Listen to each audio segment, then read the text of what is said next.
Hey there, Sagittarius. This is Joy with Joy the World, here to take an intuitive peek into the energies going on around you. Friends and subscribers, welcome back. And if you are new to this channel, click that subscribe button down below, baby. It is free as always. Also, if you would like to be notified anytime I post new videos, just ring that little bell out beside it and they will be sure to let you know. Also, if you find that you like the content we provide, give us that big thumbs up. Be generous, share because you care. Get this message out around the world. Like this shot heard around the world, it's going to infect us with joy. Not this joy, the joy of you, of your strength, of your beauty, of your might coming together in your fulfillment and satisfaction. Because when you sit here, you go through these energy channels that provide the clarity, the resonance, the confirmation that you need to boldly go forward and pursue your dreams. Not the dreams of the mind, not the ones we think we want, but the dreams of the heart, what we were born for, to provide for us and nourish us and nurture us and keep proliferating life more and more and more.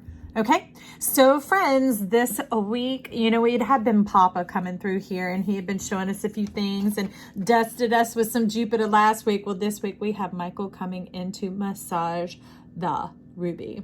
Now, this ruby we know is that power chakra down between our legs at the tip of the sacrum, where all that goodness comes together, where heaven and earth first kiss. Okay, that is where our earth chakra, our earth star, all the resources that we stored here when we divined ourselves, when we devised ourselves, channels up and begins to reach us and come into our field and be activated for us to utilize. To utilize. I think that's a good choice.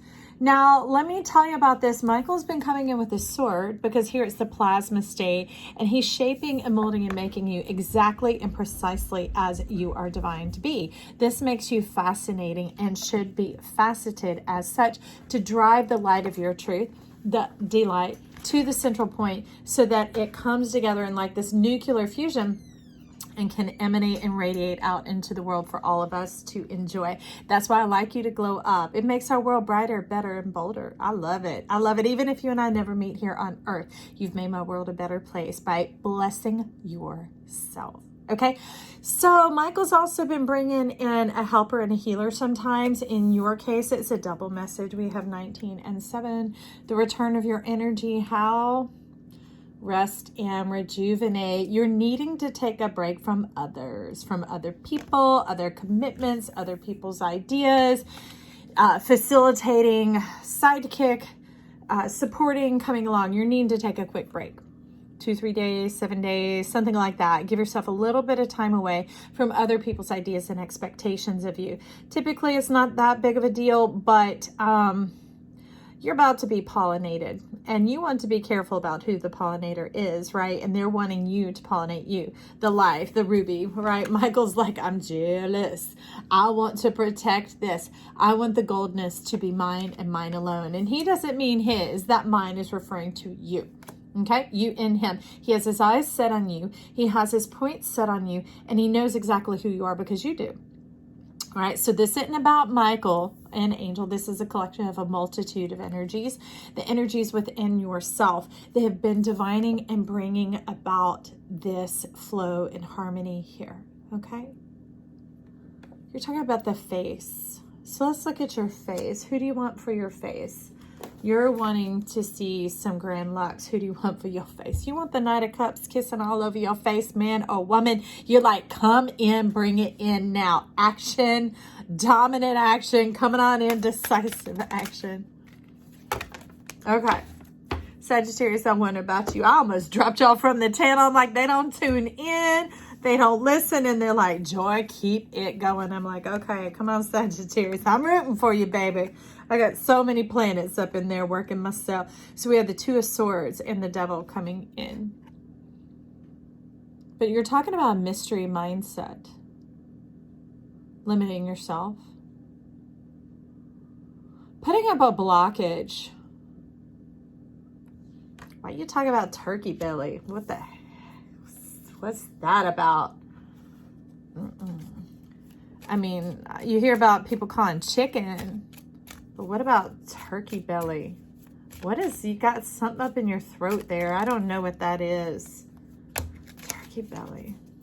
Well, turkey's bellies, it's shown as something very big. It's full. It's blocked. Okay. So you're blocked in your belly. So some of the power and divinity in your sacral chakra, the power, the things, the way that you've known it to be is what's blocking you, okay? Old mindsets, things that don't quite fit the modern era. Just like when they had me make these rune cards, I rode through that field. No, I read through and extracted what they really spoke to me. Because I didn't want to be clacking them about on my glass countertop. So I made cards, and then they also had me make the larger print ones. And they said, this is what we tell you. We need to modernize this and get this flavor and this understanding into the realm of today. Just like if you're in America, we don't speak Old English. We don't even write Old English. We're using different sets of letters. We're using different pronunciations. It makes it easier and more fluid to come along. So that's some of what you're having to shed, is it's not fitting. It was old. It was, he's saying rudimentary. Just like cutting away the facet, taking it at face value, getting rid of the fluff, the buff, the excess, paring it down, cleaning up, and bringing it through. So I would say drop that charade, drop that veil, drop that thing, because you know clearly what it is, that you see clearly and perceptively, and like it's almost severe and fierce, but it's coming from a good heart of love, a place of love. Some of you, you're on the cusp of Capricorn. You're coming on in here and people fear this entity, this decisiveness, that clarity, that knowingness, the full of the expanse of like bringing in the whole, which is powerful for you because that's Jupiter, right? And Jupiter and Saturn have been dancing together. They've been creating the shun, the TION, the ongoingness of this energy and vibration of them having joined together so that we have the proper support to facilitate, to move, to actuate, okay? So with that, you're bringing in strength, but you're really wanting to look at the back. Receptivity. Talking about a point of contention. So I feel like people think you pick a bone, a point of contention, but you're just like, I'm just pointing out the obvious here. So maybe it has a little bit more to do with delivery, or maybe it's also a hallmark because I see him as I turn.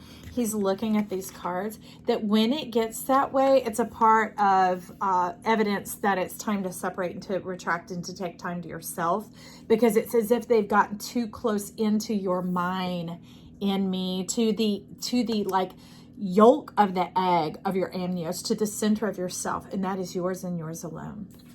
You got too many people up around your ruby, in your ruby, swimming in your ruby slippers, all of that. Stop it. Okay, Sagittarius. So you're letting me know that when that bit of it kind of coming to a point of contention, to a crux, where you start to feel that kind of bending and twisting, this is almost like idling and sidling between your feet, that you're like kind of antsy, anticipating, a little aggravated, that's when it's the time to go, time to release, time to move, and give yourself permission to draw away. Because when you don't have to speak to others, you don't have to speak in that common language, whatever it is, Jupiter can flow in the expansion and contraction and moving through you, in that breath and that emanation moving through you is part of the transformative power of what you are. You love to feel the wind move through you, to feel the sun penetrate through you, just like a stained glass window, to radiate your lights, to do the kaleidoscope inside of you. And the work is pretty quick. And it's not like, well, hurry up and go do that so then you can get back to everybody else. No, it resets you.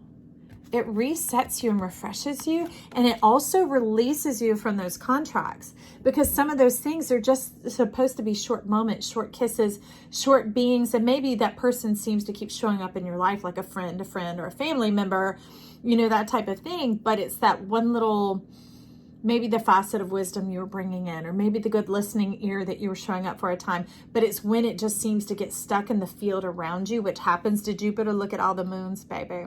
You meet somebody with strong Jupiterian energy, they will suck you into their idea so fast, and you'll get trapped there and you won't even know it.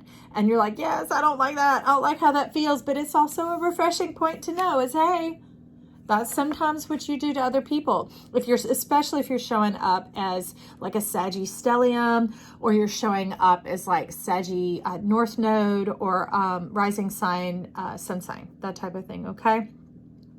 If you're a Saggy Venus or Jupiter, you need to know Jupiter man, Venus woman, you can sometimes suck people into your energy, and that's not happy for you or for them, okay?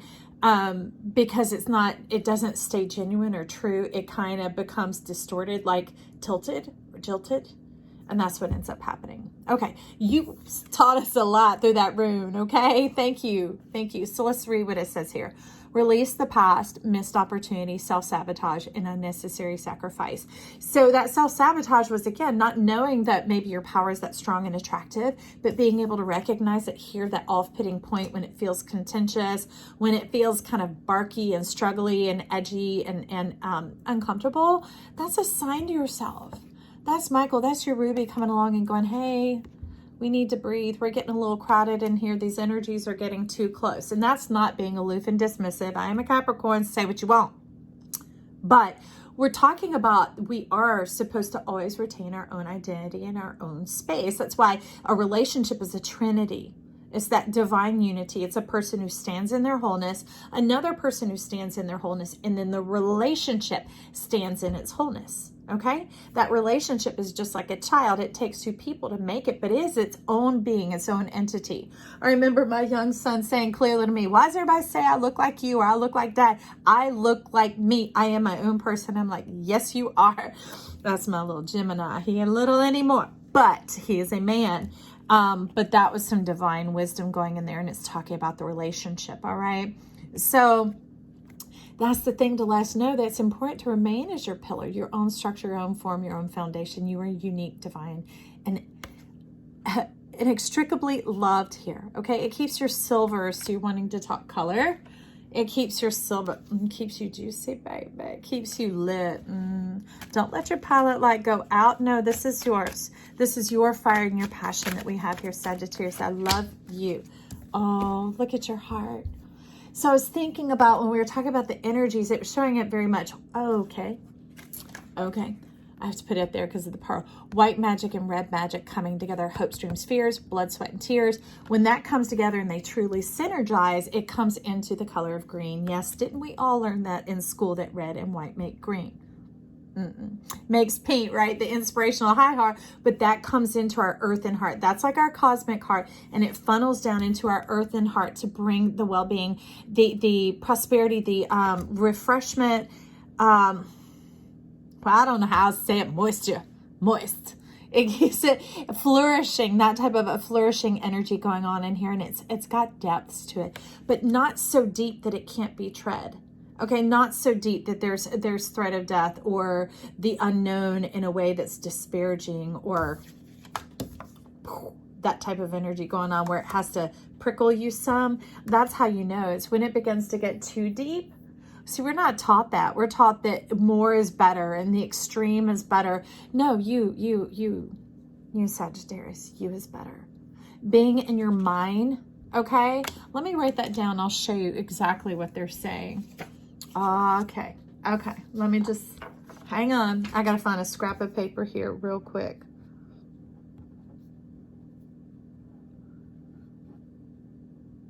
Okay.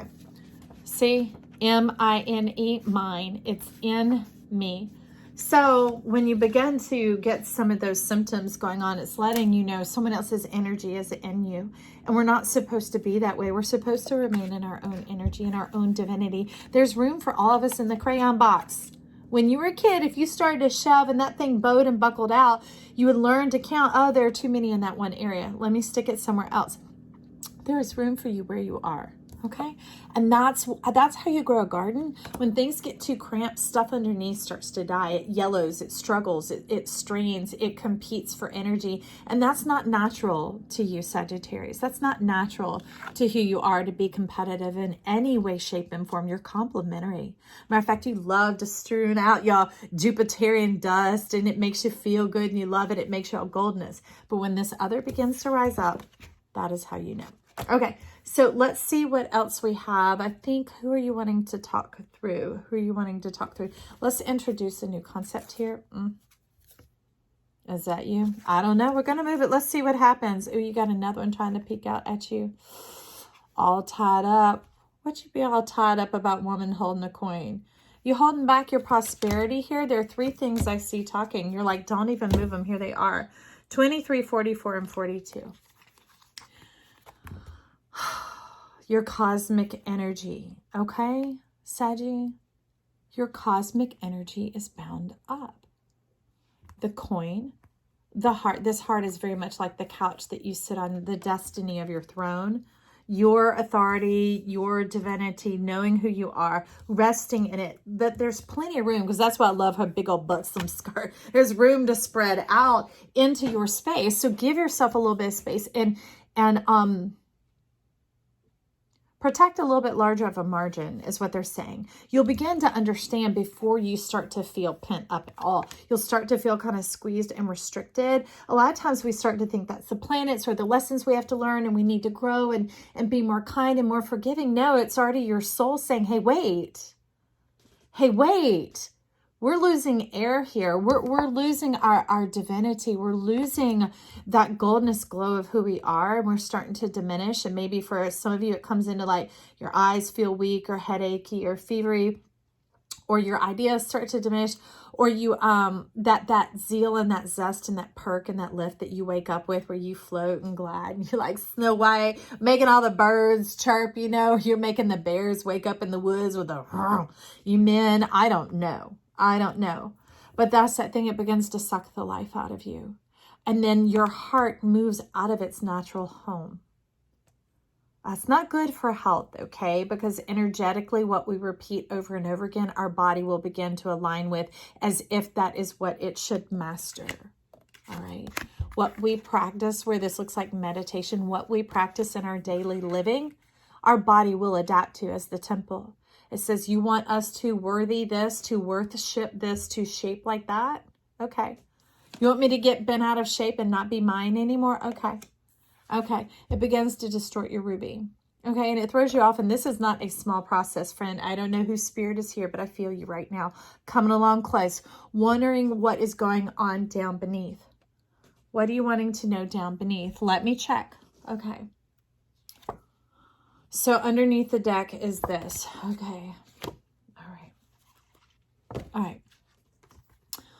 So we have red and chocolate. Ooh, who needs a sensual night of pleasing yourself? I don't know, but red, free yourself from pain. Maybe even some of you, you've been spending so much time on others and the bigger cause of the world that if you have a mate, you haven't had that time for intimacy. And I don't just mean sexual. I just mean the dropping back down into your heart space, the feeling, you know, rested in your body and not being overstimulated anymore, drying out your heart. This is the physical heart. This is the physical realm, that if you start noticing dryness and things like that, that is a sure sign and a symptom that your heart is bent out of shape. It is out of place. It has been displaced. Okay. And it starts coming out of your head. And that's where some of you get the headaches. And then he's telling me, you do begin to get ahead of yourself. And then that makes you kind of needly, and you feel kind of naggy or fussy inside. And it's so contrary to your freedom song. It's so contrary to the beauty of who you really are. Like, this is the luxury of you all up in the inside, cosmic, spiritual, divine, confident, free. Okay. Cheerful. Like, it's not even just the words twittering out your mouth. It's your energy. I mean, like, you strike birds up and cause them to sing, okay? So this is it. Free yourself from pain. Pain happens when we displace ourselves. Pain is a way to let us know something is on our nerves. And if something is on our nerves, we're bent out of shape. If we're bent out of shape, we haven't been listening to the cues and the factors. It's like going off-road, and if you don't have a 4x4, you're going to enter that car, that vehicle, that vessel that you're in. And you can't keep expecting and demanding impractical things from yourself. You are divined this way, perfectly. You are not flawed. He says, know thyself. Understand your divination. Understand your design. It is perfect, and it keeps nothing from you. Matter of fact, it brings and harnesses everything down into the central point, so that then it lights your fire and emanates out into this world like a lighthouse, like a peacekeeper, like a life giver. And that begins to cause you to flow like a chocolate fountain. You got some Willy Wonka up in here, and it makes you inspirational. All right. I love the Trinity coming together here, because it's almost like, you know, the trunk, the tree, and the fruit. You're a tasty bite, Sagittarius. You starting to remember that now? Feeling the crisp bite of that apple, or the juiciness of that pomegranate in your mouth, the warmness and the sweetness of raw, pure life. that divine connection, your Jupiterian nourishment, the mine, the being in me. It's all begins with you, and it really is all about you. Jupiter's here to love on you and to make sure those excess things don't get sucked into your orbit around the planet and then begin to create that storm. All right? I hope this gets you in a good place, friend. I love you. I'm so glad you're here. Remember, if you enjoyed this, to give me a thumbs up down below, save to a playlist, share with a friend, whatever, to titillate you too, and to get this message on out there so other people can step forward into their golden selves. Also, leave me a comment or a compliment down below, any of the above, and share your life with me. Okay, I genuinely care, and when you do, it colors my world with love. It makes it very Wonka-ish. It doesn't make me wonky. It makes me like this saucy chocolate just flowing and oozing out a lot of love. I love you, friends. We'll talk soon. Bye.